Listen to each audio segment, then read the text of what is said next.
I am here with the Rahto Bros of Roof Max KC. Can you guys give an overview? Just kind of go one at a time here. Overview of how you guys got started with this and kind of what your roles are in the business. Yeah, so my parents and I are actually started it up. So we heard about it through actually a TV ad on the outdoor channel. My dad saw a commercial. He's like, that seems like a good idea, and kind of told me about it. I was looking for what I wanted to do career-wise long term. Um, so we did a bunch of research into it, talked to some people, and it seemed like a great product. So we ended up getting involved, joining on with the team, and then after we had been going for a couple of months, I think Luke joined on as an owner. So yeah, and then we've just been cooking from there. That's awesome. Okay, so you saw it on a TV. What is like the tactical process of actually getting up and running with a franchise? If somebody's out there and they saw the same TV ad, like what do you recommend to get up and running? What does it look? Who are you talking to? What kind of sort of fees are involved in that? Walk me through just the franchising process. So we talked with another RoofMax dealer who had been doing it for several years. I think he's been doing it for like 7+ years. We talked with obviously their onboarding team, asked a bunch of questions, whatever we could think of. And we read a bunch of reviews online from people who had been sprayed over the past years, 10+ years. It was overwhelmingly positive. Obviously, with anything, there's going to be some negative stuff. So we kind of looked into that, asked questions about it. But yeah, so that's how we kind of got who we talked to about it. The so with Roof Max, there's pretty minimal franchising cost. Obviously, you have to buy all the equipment, either a van or a trailer, sprayer, and then the tank. The only like franchising cost is the Roof Max solution. So that's what's Mm, actually getting sprayed up on the roof. That's sold through corporate, and you have to buy 2 totes of it per calendar year per exclusive territory. So that's really the only franchising cost, which was also something that we liked about it. There wasn't a bunch of extra fees and stuff. It's if you use more uh, solution, you buy more totes, and it's very easy to get those 2 totes sprayed within a year. hmm Okay, we'll dive into the specifics about your product, but Luke, tell me about how you got started. You obviously, we just graduated. Luke and I are in the same pledge class. Walk me through like what were you thinking right out of college? When did you decide to go in, and then how's it been? Yeah, so I had really, I mean, they were kind of talking about it. You started talking in April or so. Mm, yeah. Yeah, we started, him and my parents started talking about it in April and wasn't on my radar really at all. And then throughout this summer, my job got pushed off a little bit. I was going to be starting full time just directly after graduation, but ended up doing like a 2 month Christian leadership camp. It's kind of the way to describe it. And God led me in a different direction. I ended up coming back to KC. So now I kind of needed a job because this is not where my job was supposed to be. And then started helping out Hunter and my parents just a little bit for a week or so. And then I guess my parents had kind of been thinking the whole time about potentially adding siblings to the franchise here. And kind of the rest was history. It was uh a bit of a switch of plans for Hunter. He didn't really. Yeah, Uh, my parents have been thinking about that and they hadn't included me in it all. So they were just like, "Oh yeah, Luke's joining in as an owner." I was like, "What?" I was like, Since when is this happening?"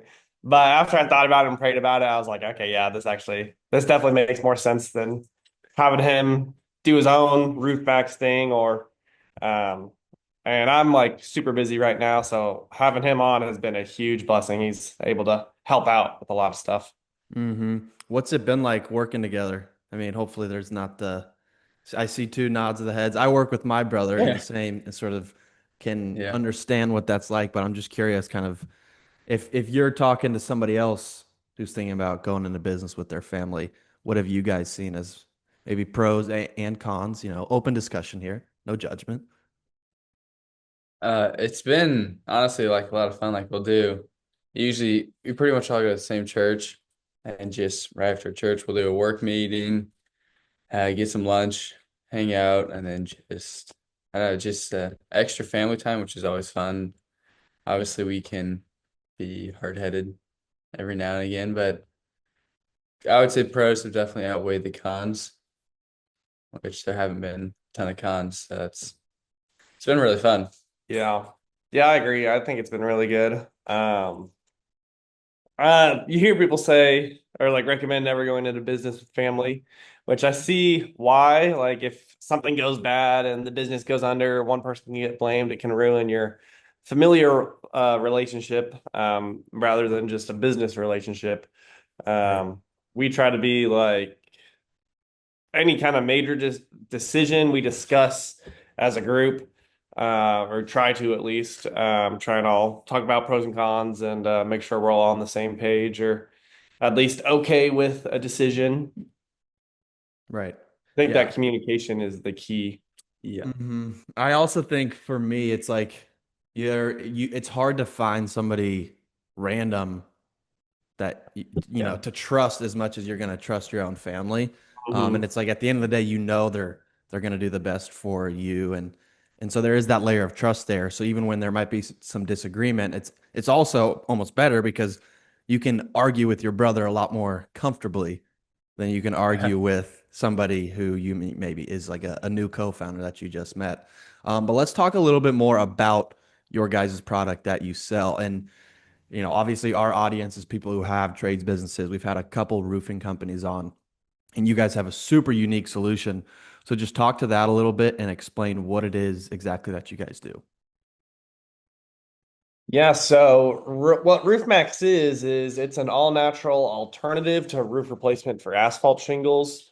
So it's an all natural soybean oil that is sprayed onto the asphalt shingles, and it replaces the petroleum based oil that's evaporated out of those asphalt shingles. It returns that shingle to a like new state to where it's able to hold on to the granules that are still there. It expands and contracts as it's heating up and cooling down like a brand new shingle does, and it even reactivates the asphalt sealant strip underneath.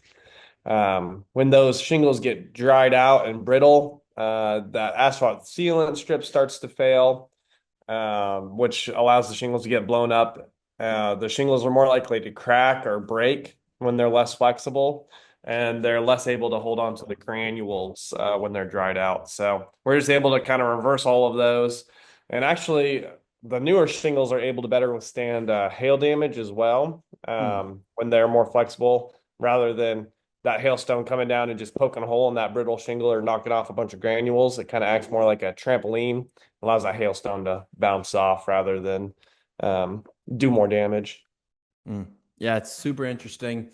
From the business owner perspective, I mean, you guys haven't ran like a full roofing franchise where you are doing replacement before, so maybe it's hard to weigh the differences. But I'm just curious from an operations perspective, like what does it look like for you guys to get up, sell a house, do the actual implementation of the product compared to somebody who has to come in, rip everything out and put everything back down?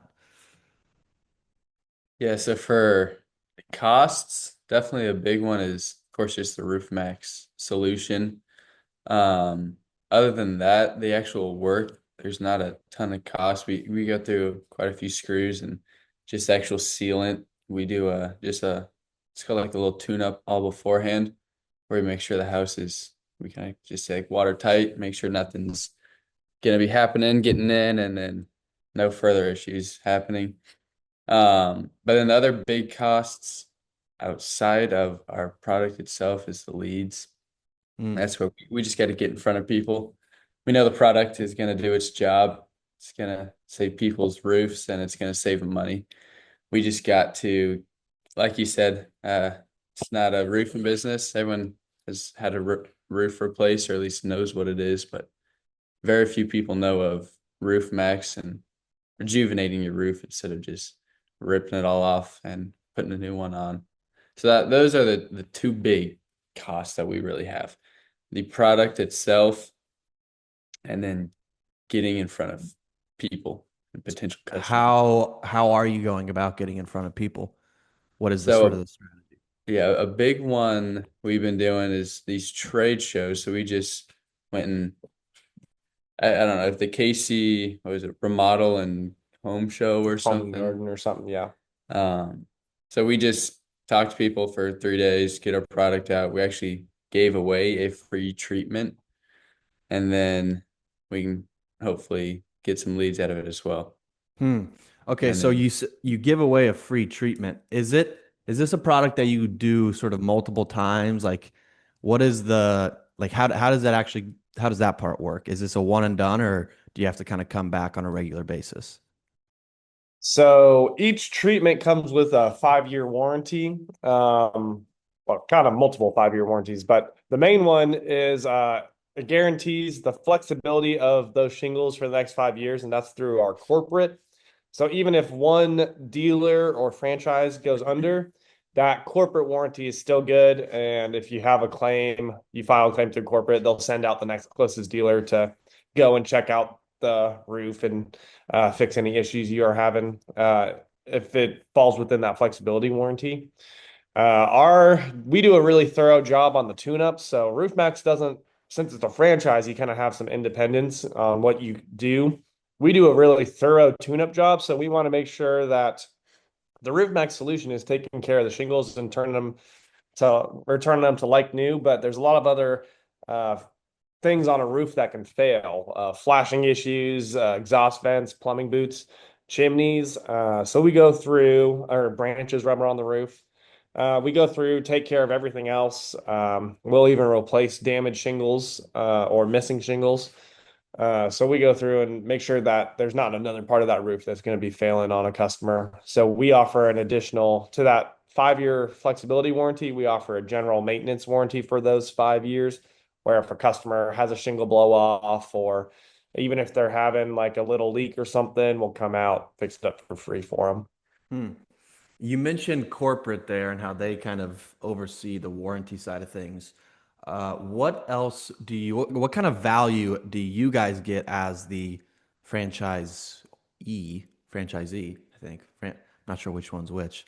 But in your position, what value are you guys getting when you sign up to be a franchise? Are they providing you leads? Do you get an exclusive territory? Like what are sort of the benefits of signing up with them?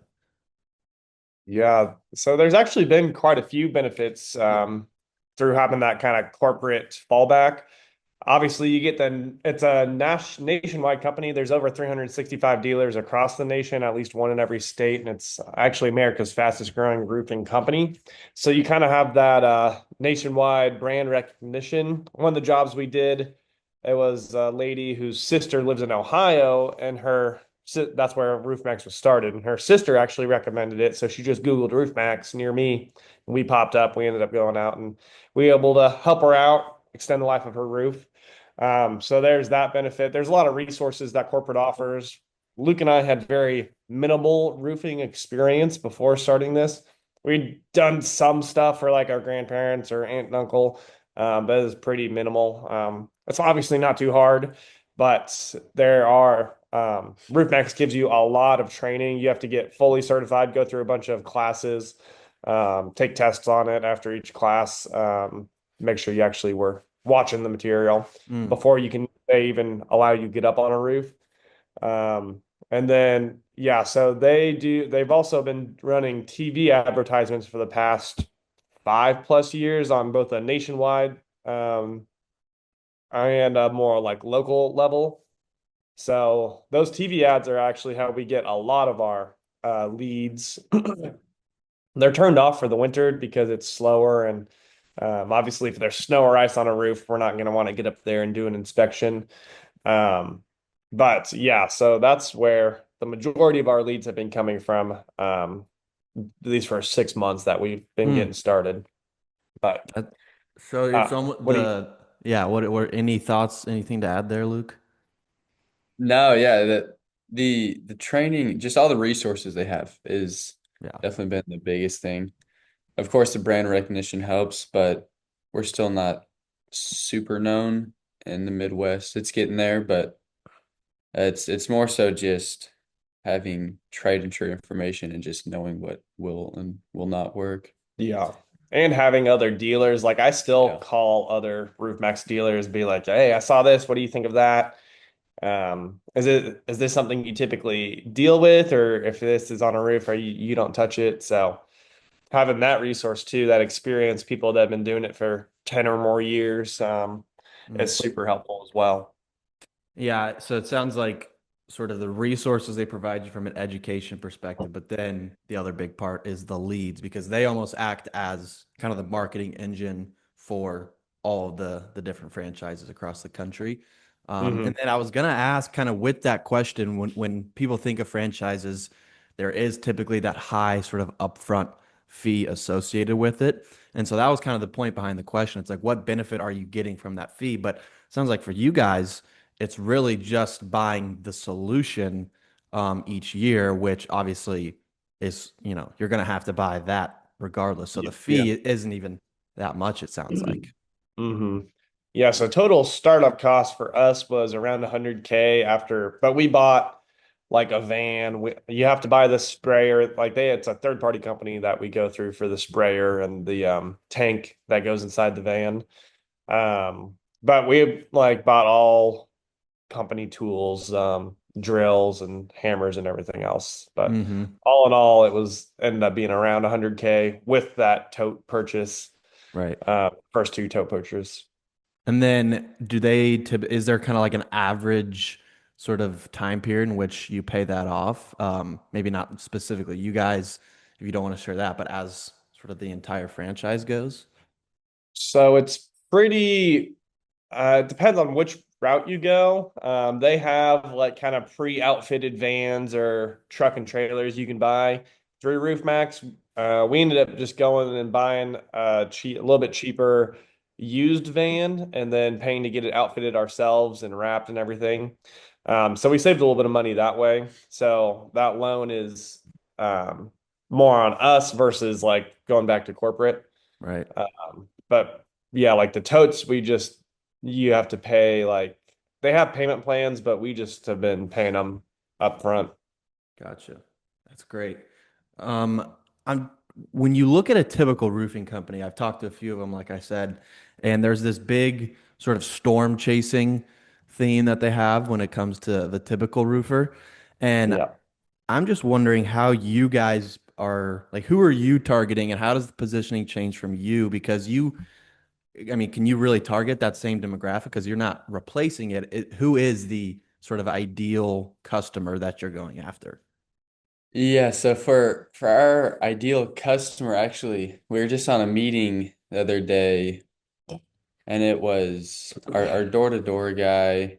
Actually, he's just a great door-to-door teacher, and he started a Roof Max franchise as well. But he uh he said virtually everyone's our customer. The roof is either too old or it's too new, and many Roof Max dealers even do roof replacements. So it's Right. just the people that have the roof that are too new. But for us, it's too old and too new. But even then, that's 80% of the people that are sitting in the middle that would qualify. We kind of say if it's 1 to 5 years, if it's that new still, a lot of times there's just enough oils in it where it's not going to benefit that much. So usually we'll just say you don't qualify, and then same thing if it's too old, it's got to be flexible enough, and then there's got to be enough granules. If it's past that point where we see a lot of granules or the flexibility is just not there, then the roof won't qualify. So we have probably from 5 years to 15 to potentially even 20. Sometimes we're treating that old. We got a lot of roofs. It's just no people don't like to take action unless the roof maybe looks ugly, which Right. even people don't care, or if water is getting in their house. Yeah. Yeah. So it's It's not as fun to pay for yeah, to help extend the life of your roof as it is to remodel your kitchen or bathroom or whatever yeah. stuff that people will see more or notice more. So a lot of our customers end up being 65 plus. People have been homeowners for 40 years or so they know that you got to take care of the house from top to bottom, not just do the stuff that's fun. on the inside. So a lot of the people that we end up treating for are kind of in that retirement age. Um, they've been around, they know if you take care of the roof before you're having a leak, you'll save a lot of money versus if you're waiting until water's actually getting in, then you got to replace drywall, insulation, depending on how bad it is, like even flooring. So by taking care of it and preventing that leak in the first place or stopping it when it's just a little bit of water getting in, it's not hasn't actually come into the home, you'll save yourself a lot of money in the long run. Mm. Yeah, I want to talk a little bit more about some of the pushbacks you guys get and how you overcome them. And then also, I know I'll hone in a little bit on that door-to-door aspect of it and your approach to that. But you mentioned that a lot of other dealers, they'll do full roof replacements as well. Is that something that you guys see where, it's a regular roof replacement company and then they can sort of tag this on as another provided service, or do the two kind of compete with each other? Yeah, they definitely can compete for sure. There are quite a few roof max dealers that they were doing roofs and they kind of added this on, like you said. It's just we don't from just at least from my perspective, it seems usually the roof replacement is still the one that gets pushed if that's the case, Mm, just because it's More money. yeah quite right. a bit more money, and people usually like to make money. So I don't know if it's even something they're willingly do or knowingly doing, but just kind of subconsciously you Right. become biased towards roof replacement just because it's 4 or 5 times as much as the actual roof max treatment. You can Yeah. just extend the life. Um, I'd uh, say there are, ex- yeah, there's both. There's roofers, like people that were doing roof replacements who add on roof max yeah, after. There's definitely a few of those. I think there's more people, at least in the KC Metro, I know more people that started as roof max dealers and then add on a roof replacement after they've been doing just the roof max. Um, Roofers in general don't really like roof max because they're getting paid when they replace a roof. They don't Mm-hmm. typically like doing small repair jobs, other stuff like that, because there's not a ton of money in it. And if roof max is pushing back that replacement date by 5, 10, 15 plus years, then they're not able to get paid to replace that roof for another 10, however long. So they don't typically like it. And I know I've talked to a few roofers just because we're trying to reach out to people, kind of get some good reputable people that we can refer uh, customers to when their roof is too far gone for us to treat. And yeah, a lot of them kind of think it's a scam or Mm, don't want to even entertain the idea of it. Um, but yeah. I mean, I could definitely see why they would have that opinion. Like you said, it pushes back their timeline for when the main service can come in, but could also see if you have sort of the traditional roofing company currently, it's a good sort of downsell option where if you're going up to somebody and you say, "Hey, I want to replace your roof," they say no. Well, now you have an alternative that you can is obviously much more cost effective. So mhm. very, very interesting. Let's talk a little bit about some of those pushbacks you guys receive. Um, we'll talk about door to door first. Do you guys do a lot of door to door? And what has that been like? So we're just getting started in the door to door. We're wanting to diversify our lead sources because we were pretty much exclusively doing TV. We do social media too, and then we get some from like our website and pay per click. But we're trying to diversify and get those leads coming in at a fraction of the cost, which door to door would help bring our cost per lead down. So Luke obviously has more door-to-door experience, so he can kind of talk more about it than I can. yeah. So I did door to door 2 summers before this, and it's like even in this market, it'd just be a great way to generate tons and tons of leads.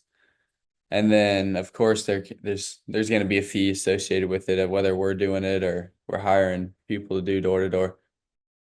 But in the way we're going to do it almost for sure, we'll potentially either have it as door to door lead setters, and then one of us would go out and close it, or potentially hire a closer I think the way we both preferred, kind of reflecting on our last meeting, is someone who would go find the lead, go assess the roof, and then go and sell them. So you're having a guaranteed cost, but you're having guaranteed money made. That's just how just the way I did it when I was doing door to door, and it could be extremely beneficial. And it is something we've seen a lot of success. Again, just resources nationwide. We've seen lots of success. So we definitely need to begin to incorporate it. And again, we have the resources, and we have a guy who's already set a route or a book up, and just kind of guidelines and what to say, what not to say. So just That's got to awesome. begin to implement. Yeah. And then in terms of the pushbacks, what other pushbacks do you guys receive when you're selling a customer? And then what have you found to be sort of helpful objections or overcoming objections? What have you found to be useful for that? And what would you say the biggest one you Um, see? there's a few right now. So one of them I would say is just does insurance accept this or does insurance Mm. pay for this? So in the KC Metro, insurance is not currently paying for the Roof Max treatment. We have had some customers who are able to extend their coverage or get it prorated at a higher rate after getting treated because it comes with that 5 year warranty. So that roof should be lasting at least 5 more years, more than likely longer than that. But um, it's in areas where RoofMax has been more established. They've had more success with it just because it's been around longer. It's more tried and true in those cities. The insurance agents and other people have heard of it. So that's something we're still working on getting the information out there. But the insurance game is changing. Insurance doesn't like paying for new roofs. So we think it's definitely a good opportunity, a good middle ground where we're able to help insurance save money as well as the customer. Another objection is that, oh, this isn't actually, I'd say people are hesitant on like the actual benefits of the treatment. So over the past 10 years, shingle manufacturers have decreased the amount of material being used in those shingles by about 30%.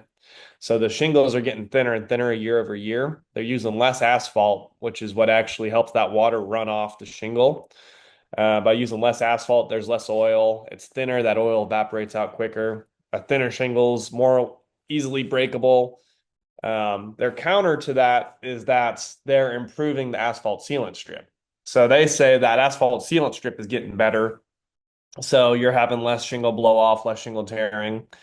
But if that shingle is that much thinner, it's still going to be drying out quicker. And from a shingle manufacturer's point of view, if those shingles are drying out quicker and failing more quickly, then they're going to be selling more shingles to replace more quickly. So a lot of these 30, 50-year shingles, customers will start having quite a few issues in our area, at least with it after about 15 years. Those shingles are pretty dried out and brittle. That asphalt sealant strip's starting to fail. So even if someone bought a 50-year shingle, it's only lasting less than half the time it's warranted for. And they like to wiggle out of those warranties or do a prorated warranty. Um, so those are some of the biggest objections I can think of right now. But Yeah. Yeah. Yeah, It's an, there's in, I'd probably say, sorry, the hardest thing to get around. Again, there definitely are quite a few customers, but we'll get out there and there's a leak or something happening. Usually they feel that the sense of urgency with our product, and then they buy it. So it's not really as much an objection, but just something that you virtually always have to overcome, is just get them a sense of urgency, especially if they don't have anything wrong with their roof right in this moment. If it's a younger roof where they could probably go 5, 10 years without needing anything done, but if they start these treatments, then they could double or even more than that, and extend the life of it. Um, so then creating that need right now when your roof's only 8 years old, and you probably have 8 years till you have any issues. So just beginning to sell them the big picture, Mm-hmm. Let them know if they start at 8 years, they can have it for 25 more years instead of starting at 15 years and getting another 5 years out of it. Right, right. Yeah, that's well said. Um, so what's next? I mean, where do you guys kind of see the future here? We'll wrap it up here. We're coming up on time. What does the future look like for you guys? What are you kind of looking forward to? Yeah, so I'm definitely looking forward to getting the door-to-door rolling. We were staying busy last year, so we'd like to hire on a few people, both on the sales side and the technician side, just to help us be able to whip out more roofs in a week. So that's really what I'm looking forward to. I really like the product. Um, it's easy to sell. Like it's not like a roofer where you have to go up and sell a replacement roof, even if it's not necessary.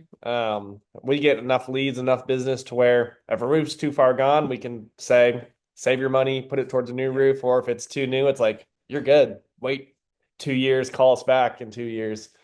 So that's something I really like about it.